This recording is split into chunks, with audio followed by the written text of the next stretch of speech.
Hello, I'm Clive Howe. I'm a retired Post Office Telephones BT Manager. I have recently taken up amateur radio. I used to shoot air rifles and air pistols target shooting at the club in Henley in Arden, and field target shooting at Penkridge. That's shooting at metal targets outside. For the first 10 years of my life, I grew up in Hubmore Road. My dad, grandmother and aunt had moved into the house when it was new in 1927. I'm the only son of Fred and Ivy, and we, for some years, had chickens, Rhode Island Reds, that lived at the top of the garden. At the front of the house, we had a nice wide grass verge, and just after the war, they were still there, pig bins, galvanised dustbins, that you put your vegetable waste in, which were taken away and made into pigs' dinners. The co-op milkman, till 1960, used a horse-drawn vehicle to deliver the milk. The competition had battery electric vehicles, traditional milk float. Their garage, where they charge the vehicles, is the cycle shop just round the corner from here. Oh, the one on the main road? Yes, which was built and used as an auxiliary fire station in World War II. And there's a 10,000 gallon galvanised tank there. The flats above were the crew quarters for the fire brigade. But I remember it as a child, open fronted, and that's where all the Midland Counties milk floats were being charged. So the milk would be delivered, loaded onto the floats, and then off they went. And Dad, during wartime, worked shifts in the garage. And my mother was called up by Wilmot Breeden. Something to do with Lancaster aircraft. And they wanted her to stay on after the war. But she decided not to. She was a housewife. I used to come home from school for lunch. In 1959, a new school opened and the old building closed, which was further away from home. It was Blakesley Hall County Infants Primary School. Remember the name of your teacher? Yes, it was Mr. Podmore, because I was in top juniors. The headmaster was Mr. Allen and the deputy head, Miss James. She was very involved with Red Cross. The school was opposite the local doctors, and the local doctor knew my grandmother. She passed away in the 1930s with heart problems. And he became the president of the BMA, Dr. Arthur Beecham. There was a ward named after him at East Birmingham Hospital, now Heartlands. If that's gone, I don't know. Yes, we used to play with my childhood friends in the garden, or I'd go to their house. My aunts and uncles visited occasionally, but they were busy working. But we used to pop regularly to my grandparents, who lived in Alum Rock in Farndon Road. They had moved there in the 20s to a council house because there were 6 children and 2 adults in a terraced house. You mentioned your grandfather there. What sort of work did he do? He was a porter on the railways. He worked at New Street. And recently I met a woman working on the delicatessens at Morrison's in Sheldon. Her father was a porter at New Street, and her grandfather and my grandfather were similar ages. He'd been a professional soldier in the Boer War, but invalided home, and joined up in December 1914, served in France with the Royal Regiment of Warwickshire and alongside Gurkhas, then came home and was on defence of ports, but invalided out of the army in 1917 because he'd fractured his skull at work on the railways in 1913. So he was awarded, because his services were no longer required, a Silver War Badge. My mother went to Loxton Street School and was the only pupil to pass the 11 plus, and she went to Waverley Road Grammar School. And she recalls going with my grandfather to a shop called the Don to buy her school outfit. I belonged to the school scout troop. That's the 87th Birmingham Bearton troop. And recently I saw them at the Swan shopping centre doing a charity job. They'd got the same colour neckerchief with a cap badge at the back, but the Scout uniform had changed quite a bit. Do you remember any of the names of the people you went to school with? Yes. F.O. Evans, Mather, Alan Matthews, Janice Merkitt. Her mum and my mum were best pals, and they lived just round the corner in Millhouse Road. But I lost contact with these friends. But the children who lived nearby I played with. Our house was a council house, but it was the parlour type. We'd got a front room. The other side of Hudmore Road were non-parlours, so you walked in, not into the hall or the front room, straight in, and their toilet was outside.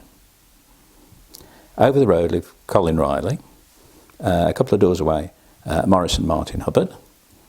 Down the road, David Smith, David Meredith. Meredith's parents and my parents worked together at AD Wimbush many years ago. On the other side was another Smith, no relation to David, Alan Smith. I was the youngest of the gang, so I was the one that the tricks were played on. We lost touch when I moved to Leicester, but we met up again in 1965 when I returned to Birmingham. But we'd lost that continuity of friendship. How old were you when you came back to Birmingham? 16. He was a motor mechanic. He served an apprenticeship at AD Wimbush in their garage in Whitmore Road, Small Heath. When he was thinking about marrying my mum, he wanted a bigger wage because he was on half the wage at AD Wimbush that a qualified motor mechanic could earn elsewhere. He applied for a job at Post Office Motor Transport, undertook an all-day trade test, and there was one vacancy and Dad was successful. So there were 99 disappointed people. One of the tests he had to do was drive a motorcycle combination round a pillar, left hand and right hand, which was very easy for him because he had a motorcycle combination. He'd had two. The first was a 1927 AJS 350cc.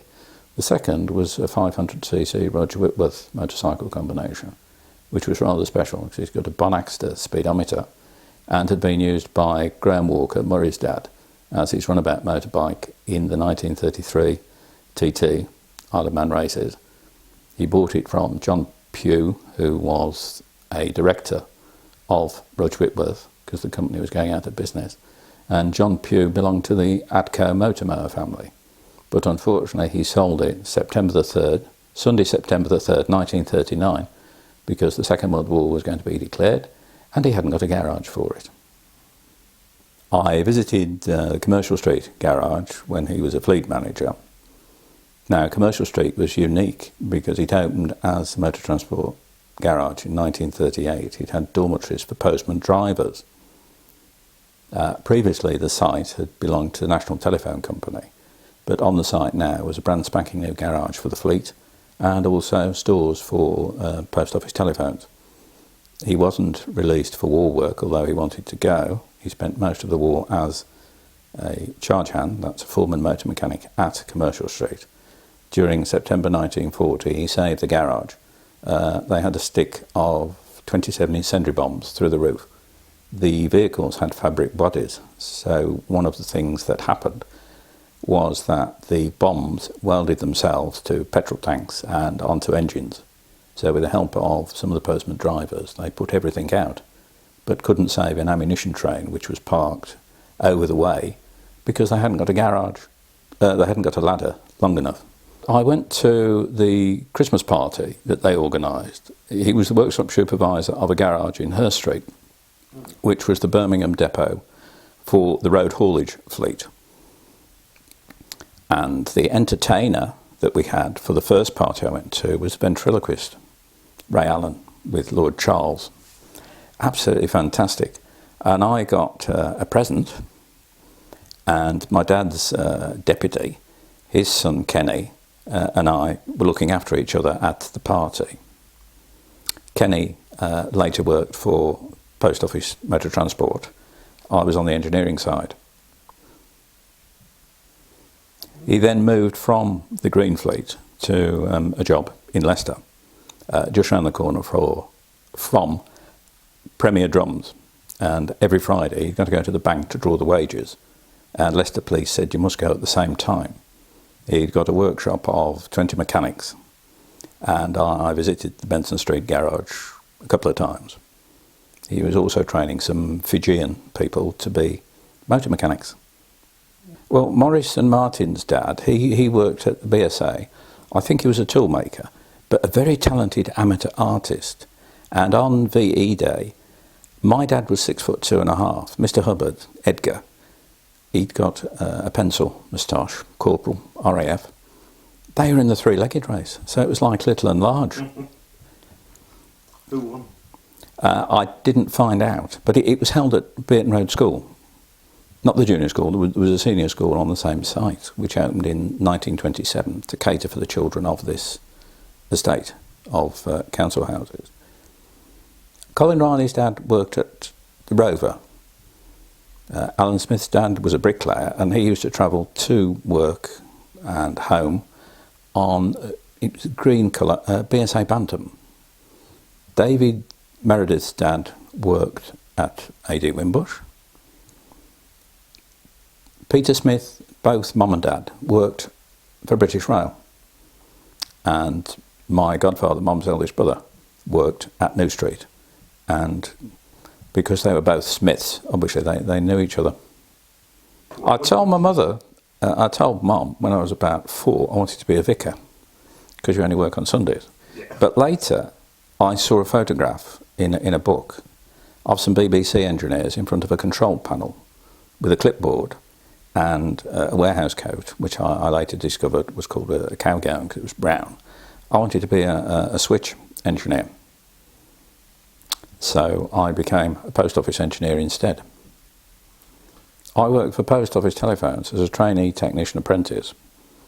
The apprenticeship was structured, so the first half of the apprenticeship you worked with the external technicians. You started with cable jointers and the overhead gang, riding, if you'll pardon the expression, in a gamecock, I think it was a carrier vehicle, in other words, a crew cab. The jointers jointing copper cables or coaxial cables. When I started to shin up a pole, wooden ladders, very heavy, no safety helmets, and a leather safety belt. Then you worked with the fitters who installed telephones.